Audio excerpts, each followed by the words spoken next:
ကာချာပြဿနာဒီမှာစတယ် fear based ကာချာတဲ့ trust based ကာချာ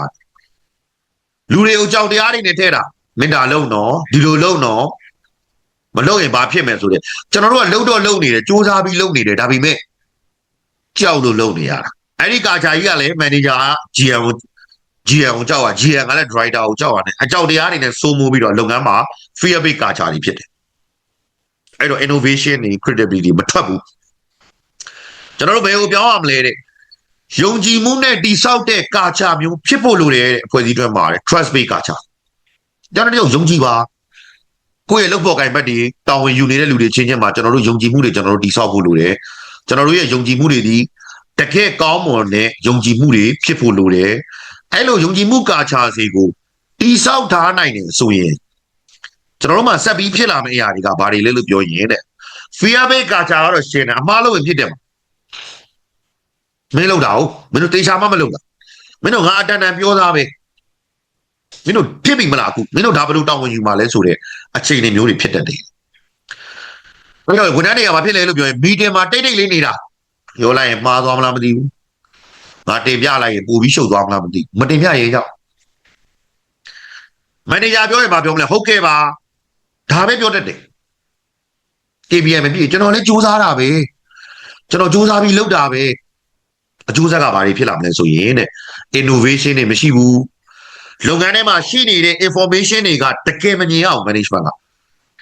အဲ့တော့အမှန်တကယ် performance ကိုကျွန်တော်တို့မမြင်နိုင်တဲ့အခြေအနေမျိုး fear based ကချာမှာရှိနေလိမ့်မယ်အဲ့တော့ကျွန်တော်တို့ကဘာကိုပြောင်းရမလဲပြ trust based ကချာကိုပြောင်းရမှာတဲ့အမားကိုခွင်လန်းလို့မြင်ရမှာလူတိုင်းမှားမှာပဲအဲ့တော့ငါတို့ဒီအမားပေါ်ကနေသင်ခန်းစာယူပြီးနောက်ဘယ်လိုမျိုးလုပ်မလဲလို့မြင်နိုင်တဲ့ဟာမျိုးကဲမင်းတို့မှားတာဟုတ်တယ်မှန်အောင်လို့ပဲစူးစမ်းကြည့်ပြောရဲမယ်မေးရဲမယ်ဆိုင်းရဲမယ်တင်ပြရဲမယ်လုပ်ငန်းခွင်ထဲမှာလည်း transparency ရှိမှာ KPI ကိုတက်ခဲ့လို့မမြင်ဘူးတဲ့ direction လို့မြင်ပါတယ်ခါကြရင် KPI ဟောဒုက္ခပဲငါတို့ KPI နေနဲ့နေ့စဉ်နဲ့မြ pressure တွေဖြစ်နေဒီ KPI ကိုလောက်အောင်မယ်ဒီ KPI ကိုလောက်အောင်မယ်ဆိုတဲ့စိတ်ဖိစီးမှုတွေကို targeting ဖြစ်မမြင်ပဲနဲ့မနေ့မိုးလင်းရုံးကိုရောက်ပြီဆိုတာနဲ့ဒီနေ့အတွက်ငါလောက်ရမယ့် direction ဒီ10သိန်းမိုးရောက်ရမယ်ဒီလအတွက်ငါလောက်ရမယ့် direction ဒီဒါတွေပြီးရမယ်သွားမဲ့ way ကိုကျွန်တော်တို့မြင်တဲ့ direction ဖြစ်မြင်နိုင်တယ်တဲ့ trust based ကကြာတိဆောက်ကြည့်ပါခုပြောနေတဲ့စကားလုံးတွေက basic theory တွေပဲပြောနေတာမဟုတ်ဘူးဒီထဲမှာလုပ်ငန်းလူ90နီးပါးမှာအလုပ်လုပ်နေတဲ့လူတွေသုံးပုံနှစ်ပုံလောက်ပါမှာတိဆောက်ကြည့်ပါကိုယ့်ရဲ့လုပ်ငန်းဝင်အခြေအနေမှာအကျိုးဆက်ကတော့ problem တွေကိုစောစောစီးတွေ့ပြီးတော့ကျွန်တော်တို့ဖြေရှင်းနိုင်တယ်တဲ့ continuous improvement လည်းဖြစ်မှာတဲ့ကိုယ့်ရဲ့လုပ်ငန်းကလည်းပိုပြီးတိုးတက်လာနိုင်တဲ့အခြေအနေရှိမယ် continuous improvement လည်းဖြစ်မယ်နောက်တစ်ခုကတော့ teams ရဲ့ performance ကလည်းကောင်းလာနိုင်တယ်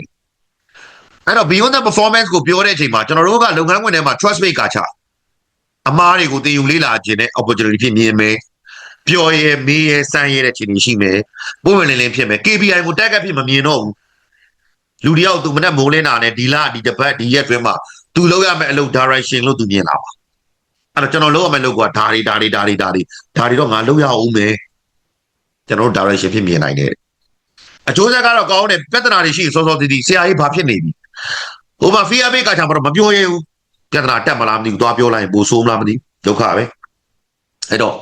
သူလည်းမပြောကိုလည်းမပြောအချက်လက်တွေကိုဘယ်သူမှမပြောရဘူး management ကလည်းမသိဘူးသိတဲ့အချိန်မှာနောက်ကျနေပြီ